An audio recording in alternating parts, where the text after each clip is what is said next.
You're watching Toronto Sports Rush on the Bet Rivers Network. Welcome into the Toronto Sports Rush. It's Monday, so that means the one and only Pierre McGuire. Mondays with McGuire, Toronto Sports Rush on the Bet Rivers Network. DJ Hradek here. And so, Pierre, the Leafs season. We are into November. The baseball season is finally over after a crazy run of games. But the focus now will start to shift back to the Toronto Maple Leafs, who are 6-5-1 after their first 12 games. They've had a bunch of home games so far, and they've taken advantage as much as they could, 5-2-1 through the first 8 of those. They've got a 4-game homestand starting Monday night against Pittsburgh.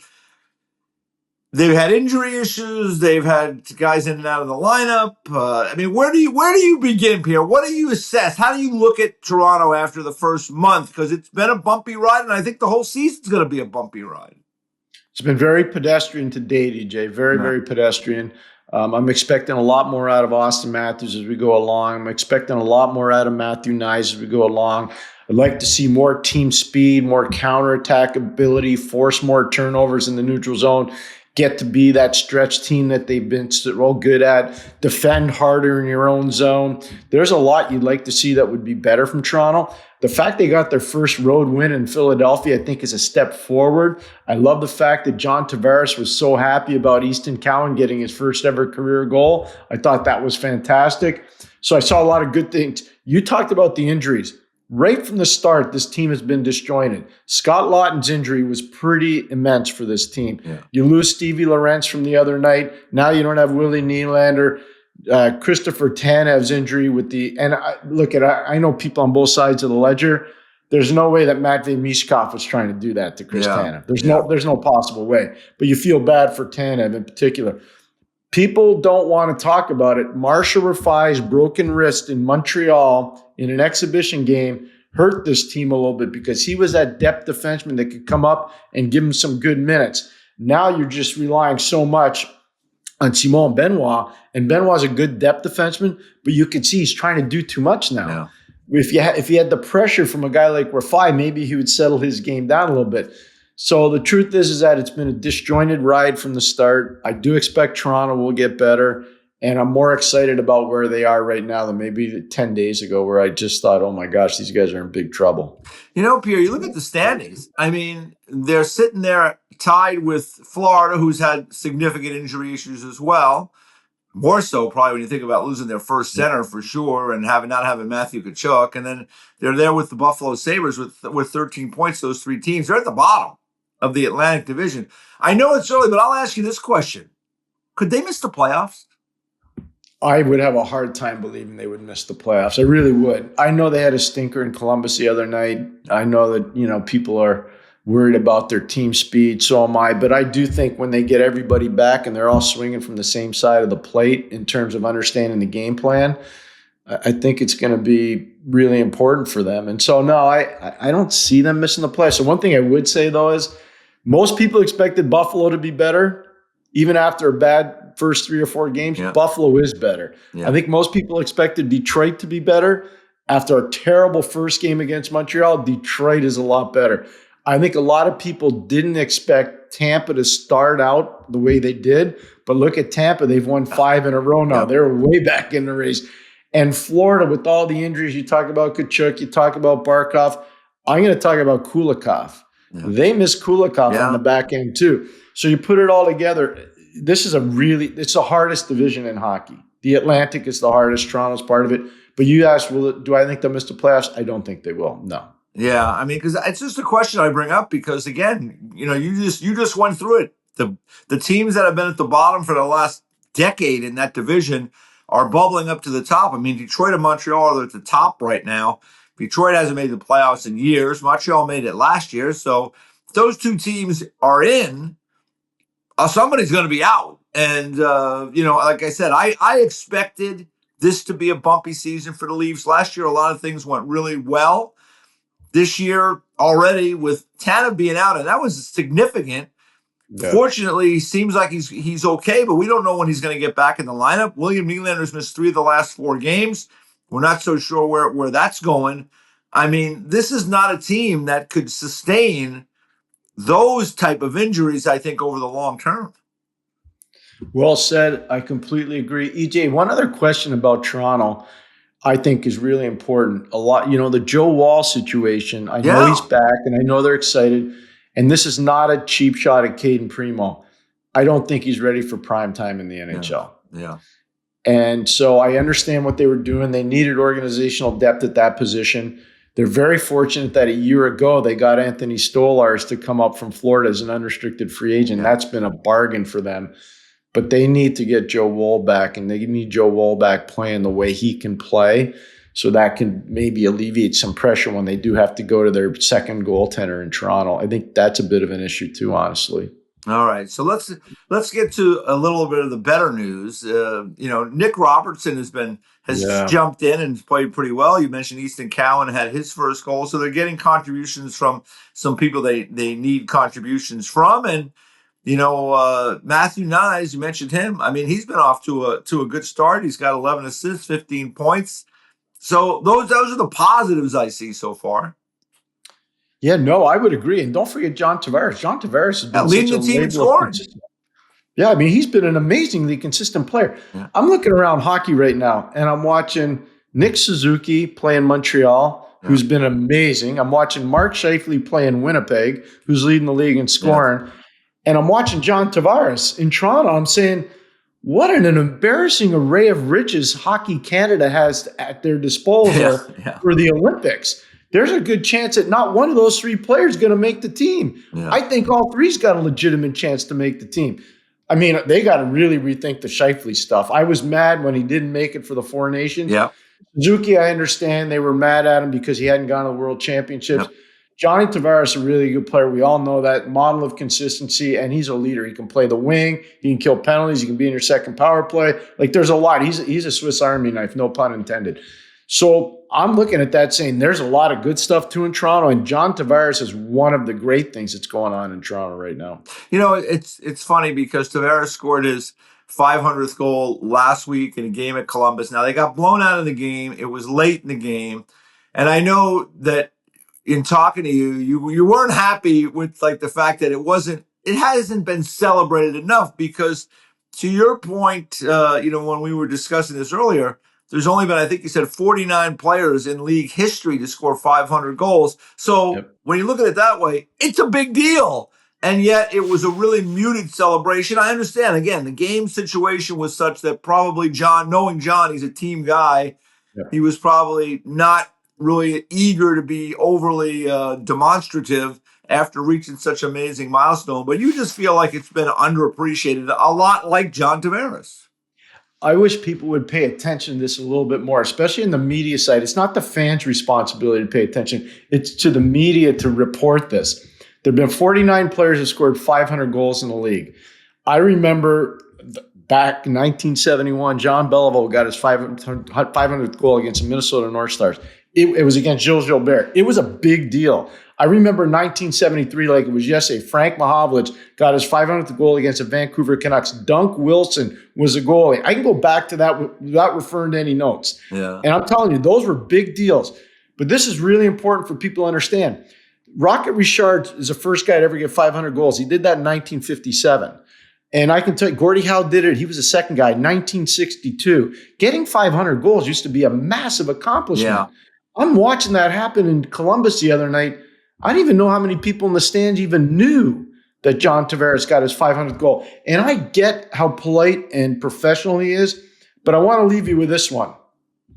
Here are the amount of men that have scored 500 goals in the league that are not in the Hockey Hall of Fame. And I will have to refer to notes on this. Okay. Peter Bondra, Evgeny Malkin, Pat Verbeek, Keith Tkachuk, Patrick Marleau, Steven Stamkos, Sidney Crosby, and a guy that wore number 68, Jaromir Jagr. So I'm not going to say who's going to get into the Hall of Fame or who's not, but those guys are not in the Hall of Fame. They all have 500 or more goals. Yeah. All of them. They're the only guys that have scored 500 goals that aren't in the Hall of Fame yet. You got to think some of them are going to get in. But no celebration for Tavares. Really, it was a muted celebration. I just want to acknowledge that, and our great producer, Tim, brought this up. It was his line. John Tavares was more excited for Easton Cowan's first goal in Philadelphia than he was for his 500th goal in Columbus. And that's a great catch by producer Tim. But I'm going to take it, even though I'm going to acknowledge him and say that's the kind of man John Tavares is. He's an amazing person. Amazing. Yeah, I kind of get, and listen, not to say that, that John isn't that way. It just seems like that's the hockey mentality a lot of times, Pierre. I mean, not everybody would be that way. We know that for sure. But that is kind of the hockey mentality of you're more excited about others. It's like, we've done a million interviews with these guys. They don't want to talk about themselves. They want to talk mostly about their teammates. Now, there are some that love to talk about themselves, but I would say for the most part, a lot of the guys always want to talk about other players on their team, and you saw that with Tavares being excited for Easton Cowan's first goal and really not demonstrative in an ugly loss in Columbus. So I understand it was late in that game, but your point is well taken. 500 goals is quite a milestone. And I think those ones you talked about early, I mean, they were probably in the first handful, right? I mean, like Jean Beliveau was maybe the third or fourth or fifth guy to get to that milestone. The same with Frank Mahovlich. When you moved on, you move on now, you talk about these other guys, 49. We've seen it more often. So maybe that's why, fans say it's not something that's as uncommon as it was then. But the bottom line is it's an amazing accomplishment. It should be celebrated, really, and feted for what it is. And I think, you mentioned all those guys, 500 goals, Hall of Famers. A lot of those guys are still playing. Those guys are going to be in. Yeah. And that brings me to this question. I might as well ask you, John Tavares, how's his Hall of Fame case going right now as we move up the ladder? It seems like he's got a lot of the pieces. Oh, it does. It does. You got to remember, it's not just in the NHL, it's internationally too. Yes, it is. And John was spectacular in the 2009 World Junior in Ottawa. Canada doesn't win without John Tavares. They were down 3-0 to the Americans in a massive game early in the tournament. If they lose that game, they might not get the bye in the medal round. John engineered an amazing comeback. You think about the biggest goal that Jordan Eberle's ever scored was New Year's Eve against the Russians. It's set up by Ryan Ellis and John Tavares. I'm just using that as an example. Yeah. He's part of Olympic lore. He's part of the Super Series lore in 2007, where Canada sent their best under 20 players to play against Russians' best under 20, and Canada won 7 of the 8 games. I was there to broadcast all of them, 4 in Russia, 4 in Canada. His pedigree is phenomenal. Now, there are a couple things missing. There are, and I think like Stanley Cup is one of the things missing. Yeah. Playing in a Stanley Cup final is one of the things that's missing. So he's got work to do still, but man, oh man, I think he's one of the most understated players in my life as a hockey fan. My first game was 1965 at Old Madison Square Garden. Montreal versus the Rangers. My grandfather drove me down from Montreal in his truck. He was delivering a load of stuff at the South Seaport, I think, in New York. Yeah. And we went to the Ranger game. And that's when they didn't have a Zamboni. They were pushing the Zambonis with skates on. Wow. So that's how far back I go. Yeah. And I'll never forget the sights, the smells, and the lighting. It was amazing. And I just know of all those years and having a chance to coach in the league and all these different things, I think he's one of the most understated players we've ever had in the league. Yeah. I really do. Yeah, I couldn't argue with you there. He is, and he has just been a class act throughout, and not surprised he got really excited about Easton Cowan scoring. So we'll see. I mean, for now, the Leafs have plenty to do in front of them. They got this 4-game homestand, so 7 of the next 9 are at home. They've started the season. I mean, their home schedule is going to be half over by the end of November. I mean, is that a concern, Pierre? I mean, they're going to have to be road warriors because there's going to come, I think it's going to come right down to the last game or two for them to secure a playoff spot this season with the challenges and with the other good teams that are in the division and in the conference, because the Metro, I mean, that has been a little bit different. The team they're playing tonight, for example, the Pittsburgh Penguins, Monday night, who thought they were going to be right up there amongst the league's leaders this year? So they've got to start taking advantage. I mean, they've done okay, but this 4-game homestand, Pittsburgh, Utah, Boston, Carolina, I mean, I think you need 7 of 8 points there. I would agree. And let's also, to be fair, because your point is well taken, EJ. They've got one road win this year. Yeah. And that was at Philly on Saturday night. That's their only road win. Yeah. Now, I will say they had to dig deep because they had a lot of injuries, and Lorentz got hurt in that game as well. And you look at it, though, they've had this top-heavy home schedule. It hasn't been great for them. They know they need to do better. I think they will. They'll get more urgent. And eventually, I think maybe going on the road might help them rather than hurt them. Yeah. I can't wait to get to Toronto this weekend for the Hockey Hall of Fame inductions. Can't wait to see them play on Saturday night against Boston, and obviously on Sunday against Carolina. I'm looking forward to that. But no, this is a team that I think has been very pedestrian to start the year, and I think most people would agree with that. Last thing for on the Leafs' current situation, Nylander. I mean, he's missed 3 of the last 4 games. Where are you in terms of a level of concern? He's obviously an important piece, and he's also something that they don't have much of, which is right shot guys that are at the at the high end of their lineup. What a great point. Very concerned about that, number one. Number two, because of his injury, this is where Matias Maccelli needs to step up, and this is where Bobby McMahon, they need those 2 guys in particular to step up. Let's also remember on the right side, losing Mitchell Marner. I don't want to keep rubbing it in people's faces, but it's 102 points out of your lineup. Like, it's a lot of points. Yeah. You know, Nylander could be a 40 to 50 goal guy and should be. That's a lot of points out of your lineup. So who's going to make it up? They didn't bring Maccelli in here to be a checker. Bobby McMahon had this breakout year where he had 20 goals last year. I think they're counting on Easton Cowan to eat some of that, and you're starting to see him flourish offensively a little bit. The most consistent guy so far, I think, for this team, and it's not about points, look at how Dakota Joshua's playing. Look how Nick Roy is playing. You saw Blaze score the other day, Sammy Blais. Those guys have been, when they have had a chance, they've been consistent. Now, Sammy, the track record, it's a little bit shorter than the other 2. Yeah. But I think that eventually they've got to get more guys buying into what Coach is selling, Coach Berube is selling.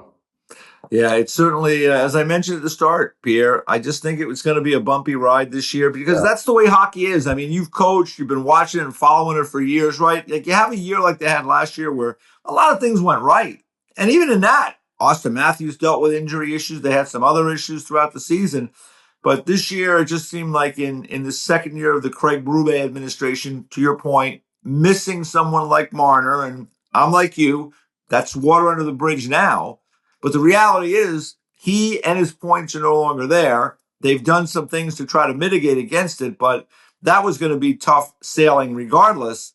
And now Tanev injured twice. We don't know where he's going to be as far as coming back anytime soon. Nylander's missed some time. Maccelli really is, I mean, it's asking a lot for Matias Maccelli, who was a scratch in Utah, right, during his time there, to come in and all of a sudden be this playmaking whiz and fill all the needs. I mean, he's got to figure it out. But I just think that, the general manager, Tree Living, is going to have to, at some point, address some issues on this team. Can he do it, Pierre, in your mind? I think he can. He's definitely going to have to get proactive, though. I love the fact that you're actually acknowledging that Brad Treliving is a general manager of the team. He's going to have to be proactive. They can't hide behind the Brendan Shanahan being in Toronto and he's making all the decision stuff anymore. They can't. That's over. It's over. It's long gone. He works for the National Hockey League now, and who knows where he's going to work down the road after that. This is all on Brad now. And so Brad and his scouting staff and Shane Doan, his assistant manager, all these guys got to make some good decisions here. But I think at some point here, if they don't start to get some fluidity to their schedule and some consistency in their play, I think they'll be proactive and shake the tree and get everybody's attention in Toronto, because maybe this team's just too comfortable. Maybe they are. One thing he could do, I guess, is maybe figure out something with David Camp. Apparently he did not participate this weekend in the American League. He's trying to sort out in his mind what he wants to do next. He's in a third year of a 4-year deal, $2.4 million cap hit. So he's in the minors right now. Is there a market for David Camp? What could they do there? I don't know how big a market there would be right now. I think there's more of a market for upper echelon players. People, you look at Vancouver, you look at Montreal, you look at Ottawa, all looking for upgrades in their top 6. Kirby Docks now in Montreal, who was supposed to be their second center, he's playing as their fourth center. Yeah. You know, you look at Oliver Kapanen, who was destined to play for their American League at the start of the year. He's their second center. Yeah. So I'm just using that as an example. There are a lot of teams around hockey that are looking for those top 6 forwards, not the bottom 6. I think there's enough of those bottom 6 right now. And I think people around the league, if you look at it, use Anaheim as a measuring stick right now. Anaheim is cooking. They got a real good coach. They got a real good coaching staff. They got unbelievable young players. This Leo Carlson's off the charts good. Yep. But the addition of veteran players in the top, like Chris Kreider's a top 6 player there. You know, if you look at all the guys they've added that are older, top 6 type guys, it makes a difference for them. And I think that's one of the reasons why Anaheim's going to be a very dangerous team as we go along. All right. Well, it's been an interesting first month, Pierre. The Leafs, they're hanging in there despite these injuries and different issues. 4-game homestand that begins Monday against the Penguins. You have a good week. I'm sure I'll be talking to you at some point soon. The Hall of Fame ceremony over the weekend will be unbelievable. I'm sure you'll be a part of that as well. So have a great week, my friend. Thanks so much, EJ. Really appreciate it. Producer Tim, thanks for all the sage advice. Well done, young man. Producer Tim is a man full of sage advice. That is for sure. No question about it. You have been watching the Toronto Sports Rush right here on the Bet Rivers Network, Mondays with McGuire. Remember to like and subscribe. We'll talk to you soon. Thanks for watching Toronto Sports Rush on the Bet Rivers Network.